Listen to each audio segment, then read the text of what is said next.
Merci Mylène Durand-Tardif et notre consoeur à l'Institut de la vie qui va présenter un séminaire dans le cadre de nos séminaires qui fait quoi dans la section 6. Donc je laisse la parole à Mylène Durand. Merci Agnès, merci aux auditeurs. Donc je vais vous présenter mes activités actuelles. Il y a quelque chose sur l'écran. J'ai beau cliquer. Voilà. Ok, merci.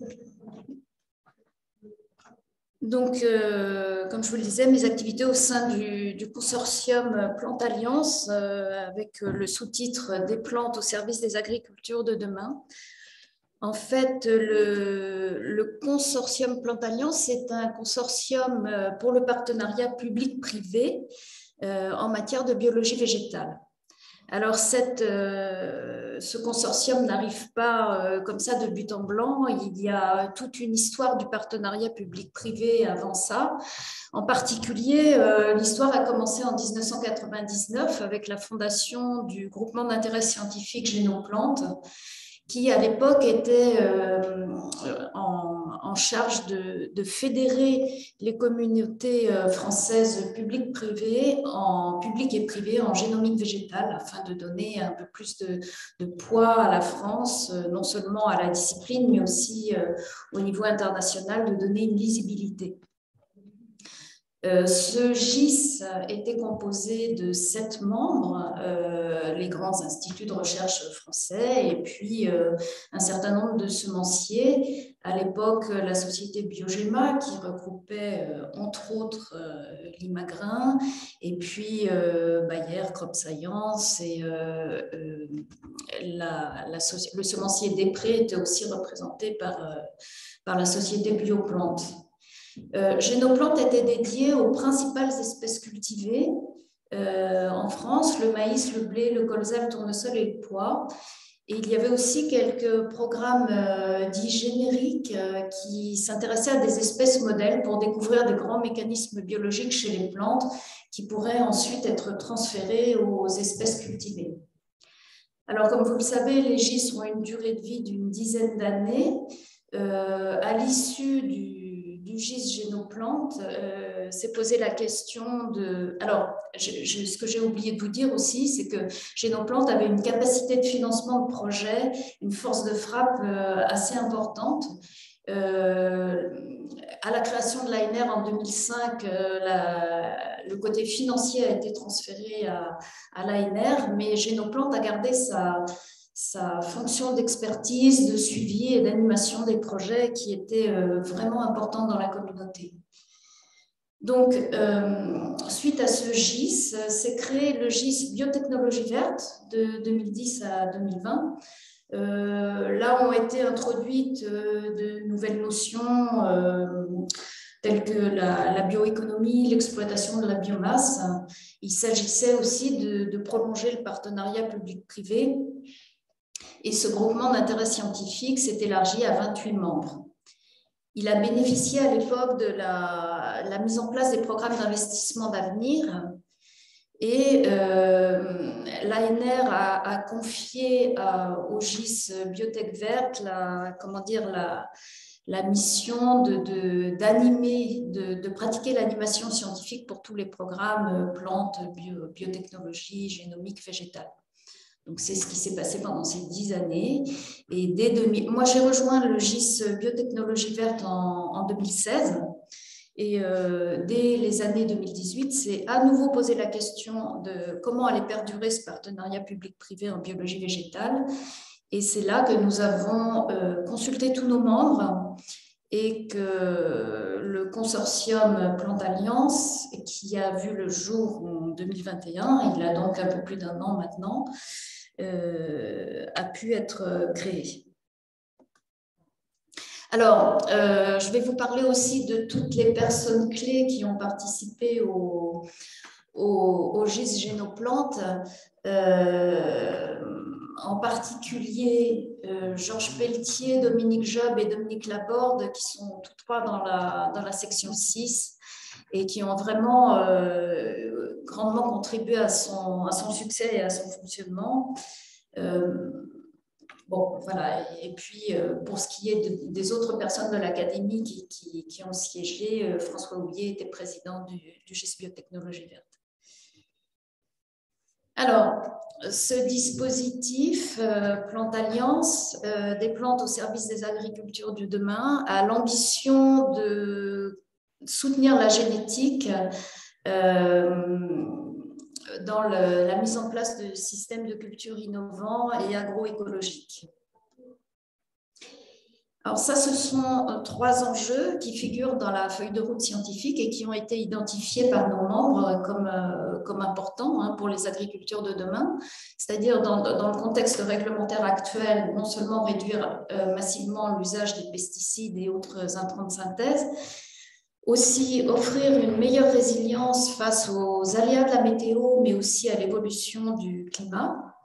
Et enfin, proposer une diversité de services écosystémiques pour la biodiversité, préservation et maintien de la biodiversité, préservation des sols aussi, captation de carbone et protection des nappes phréatiques aussi. Alors, pour ce faire, il s'agira d'identifier des grandes fonctions chez les plantes qui pourraient contribuer à répondre à ces enjeux et d'identifier les traits génétiques que nos membres pourront travailler pour contribuer à répondre à ces grands enjeux. Alors, le consortium en tant que tel maintenant, il est composé d'une trentaine de, enfin pas une trentaine de membres, 30 membres exactement aujourd'hui, puisque nous avons démarré à 28 et la Maison des Prés nous a rejoints récemment, grand semencier français, comme vous le savez, ainsi que la société Staffit, qui propose des services de conseil en réglementation et de phénotypage aussi à nos collègues.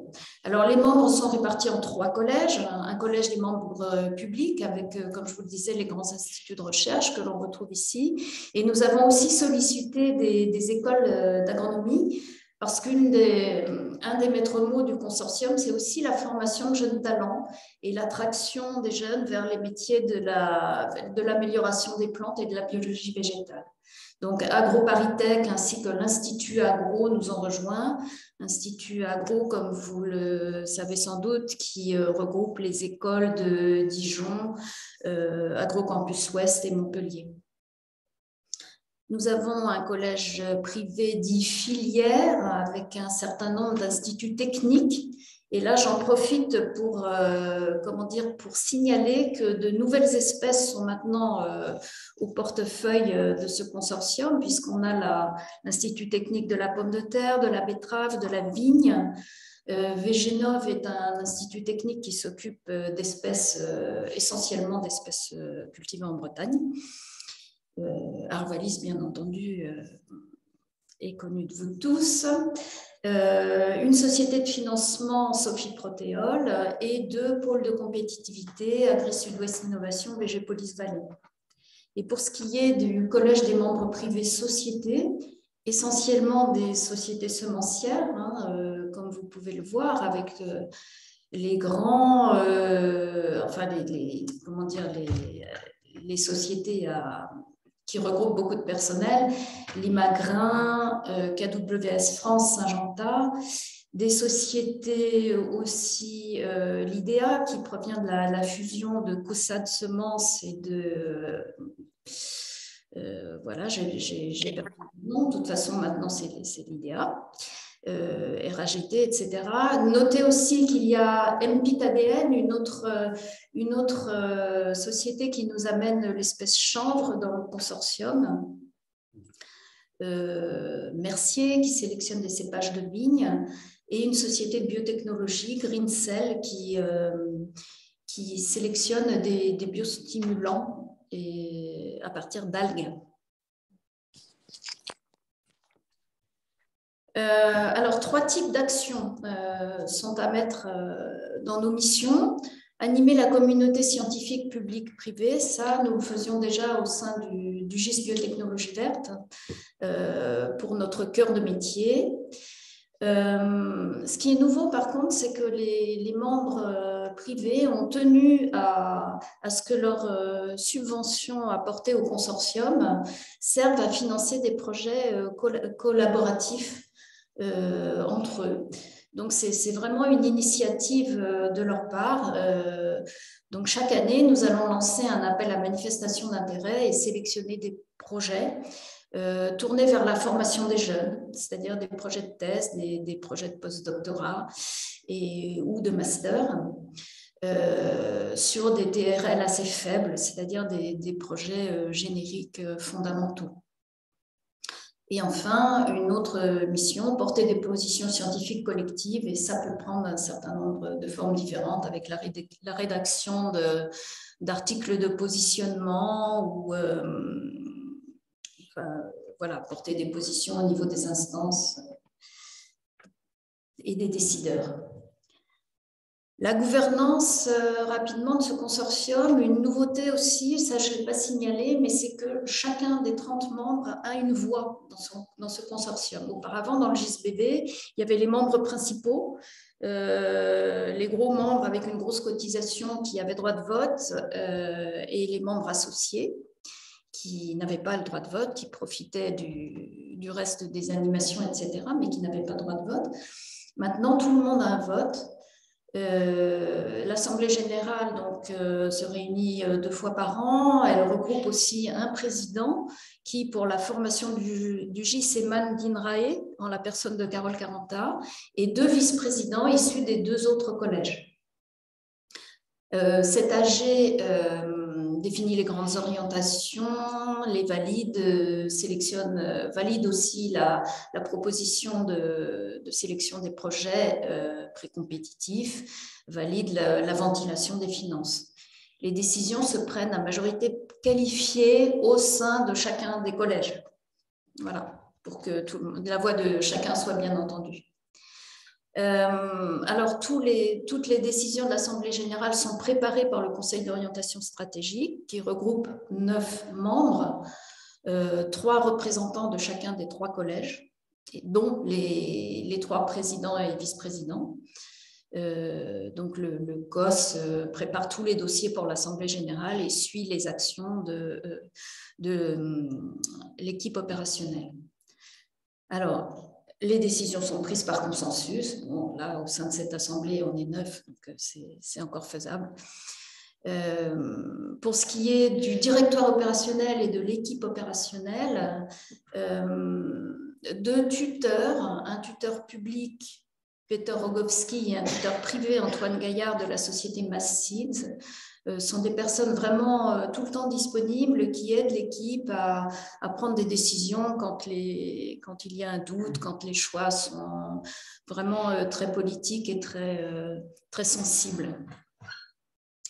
Et l'équipe, en fait, est composée de Maxime Zambien, qui est chargé de gestion et de communication, et de moi-même, responsable scientifique.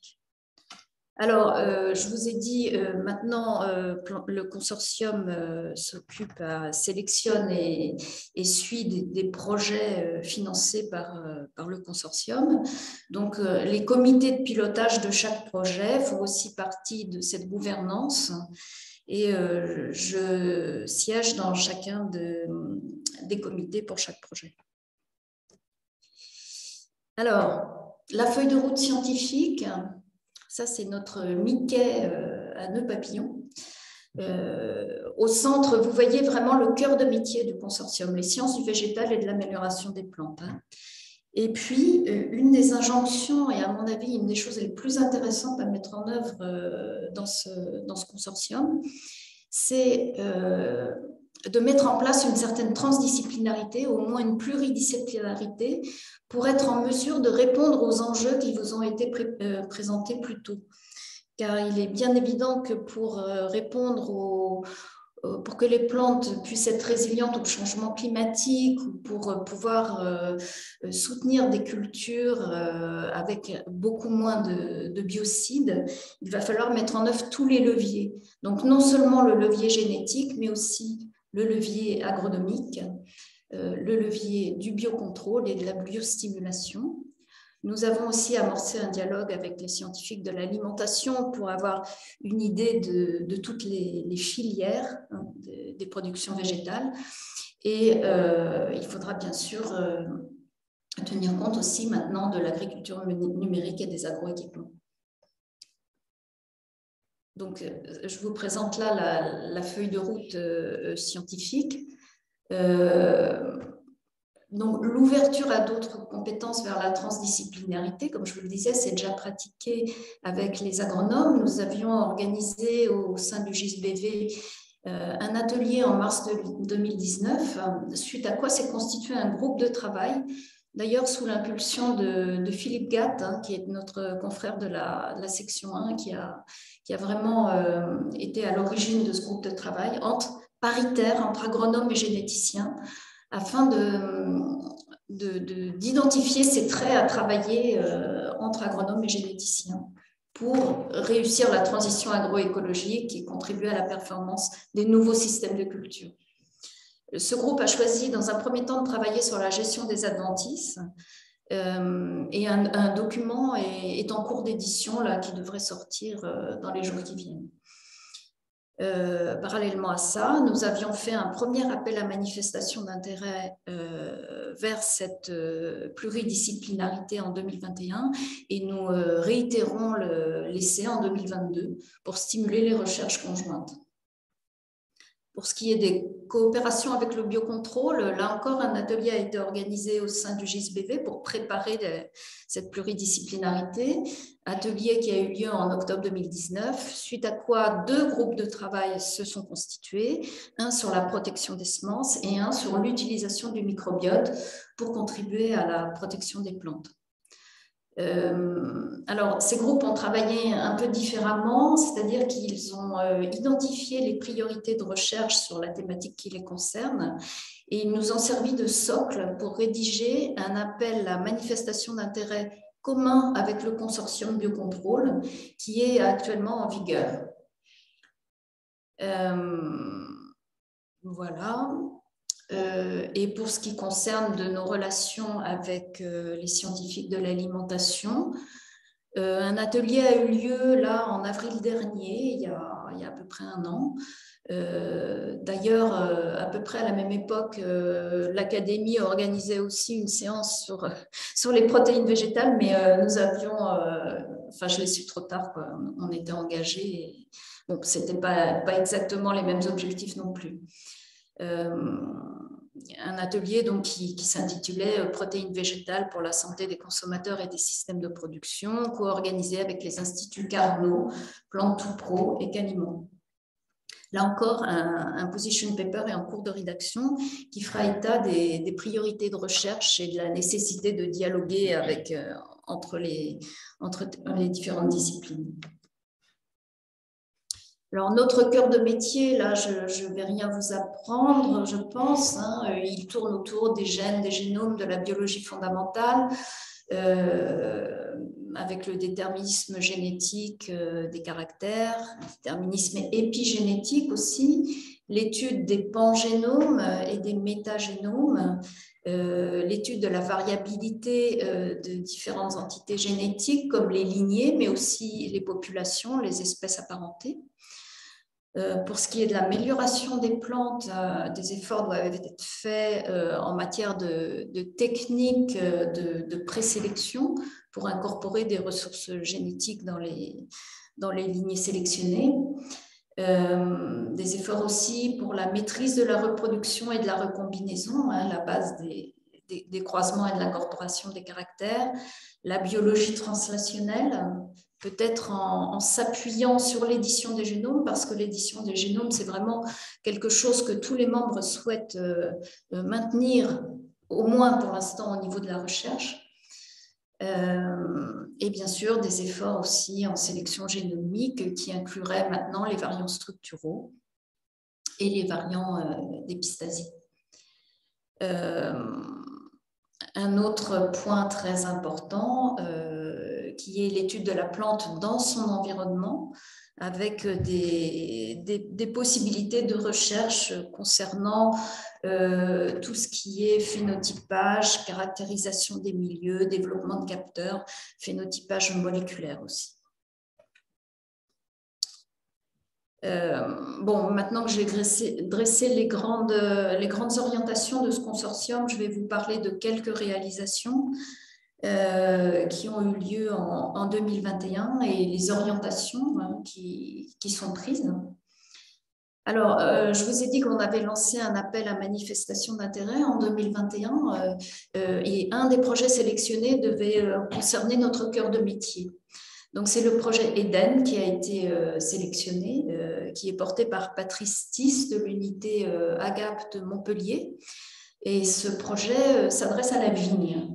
La cible génétique qui est travaillée, c'est la résistance à l'oïdium et au mildiou, de champignons oomycètes qui sont vraiment des problèmes pour la culture de la vigne. Et il y a deux grands volets dans ce projet. Je ne pourrais pas vous dévoiler les détails parce qu'il y a un partenariat et un accord de secret entre les partenaires, mais il y a quand même un résumé public qui est disponible. Et donc, il porte sur le développement de l'édition à la base près, et aussi à la mise en place d'un processus de sélection des lignées transformées sans transgène, parce que vous imaginez bien que, vu le caractère sensible de chacun des cépages, on ne peut pas trop pratiquer de croisement sur cette espèce.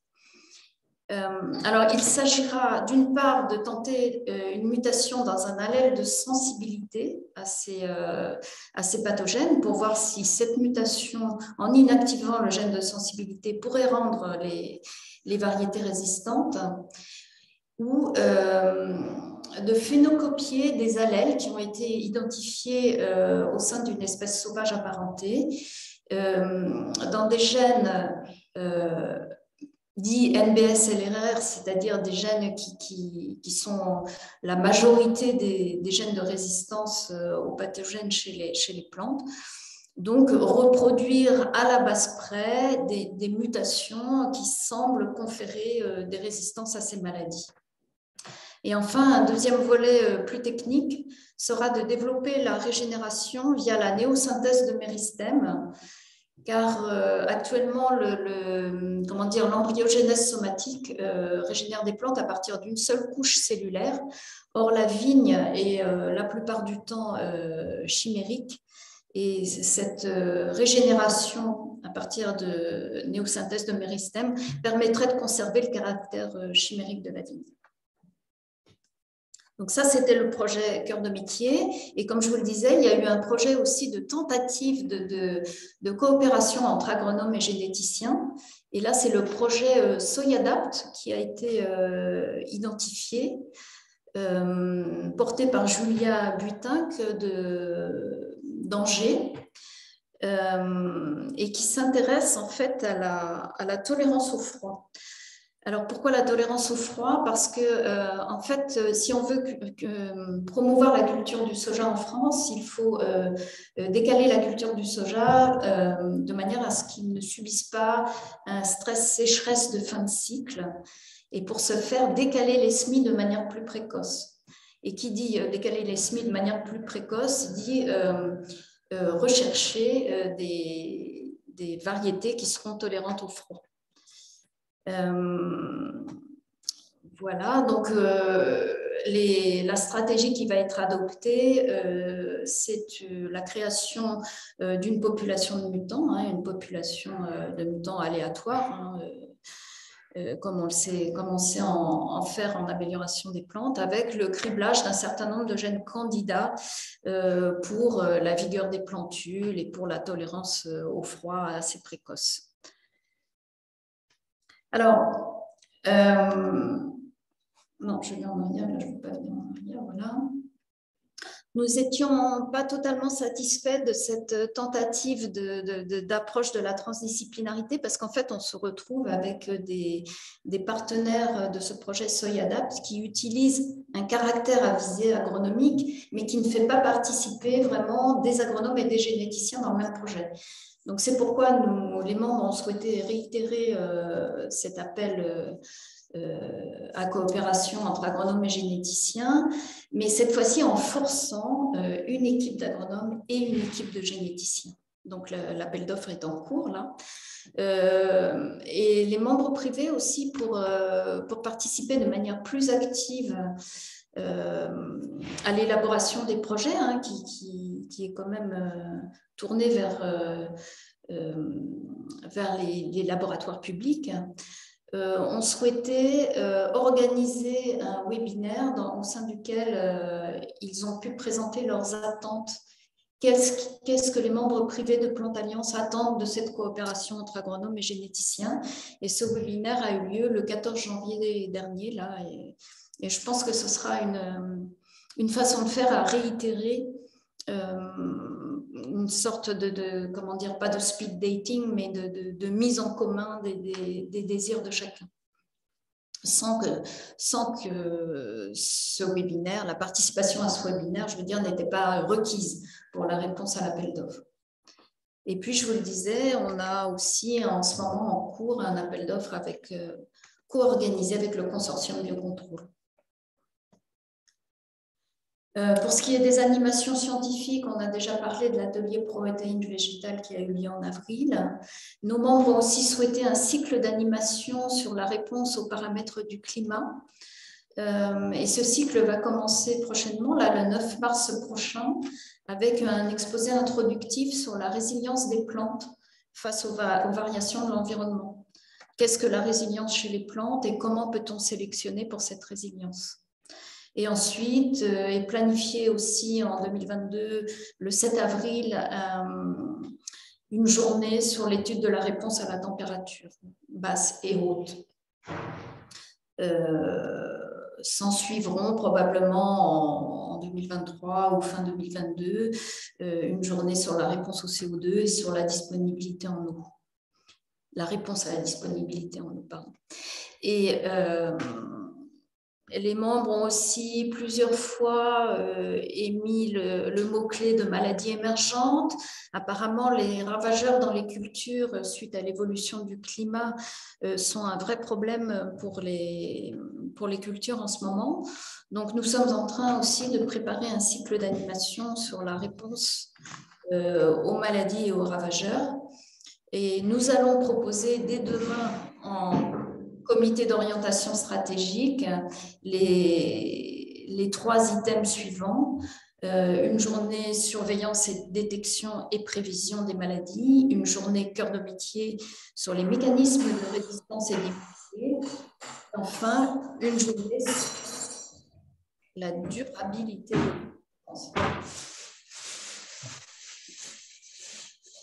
l'immunité. Vous pouvez couper le micro, s'il vous plaît. Voilà. Alors, porter des positions scientifiques collectives, il y a aussi une façon de faire qui nous permet de répondre à cette mission, qui est la réponse aux enquêtes du gouvernement. Comme vous le savez, le gouvernement est en train de mettre en place des stratégies d'accélération. Il y en a une quinzaine, et il y en a une qui s'intitule « Système agricole durable et équipement agricole contribuant à la transition agroécologique ». Alors, nous avons répondu à cette enquête après sollicitation de nos membres en mars 2021. Et maintenant, l'INRA, qui est coordinateur scientifique d'un PEPR, c'est-à-dire Programme prioritaire d'équipement de recherche au sein du PIA4, a chargé à Plante Alliance aussi la consultation de ses membres pour des recherches dans le volet sélection variétale avancée face au changement climatique.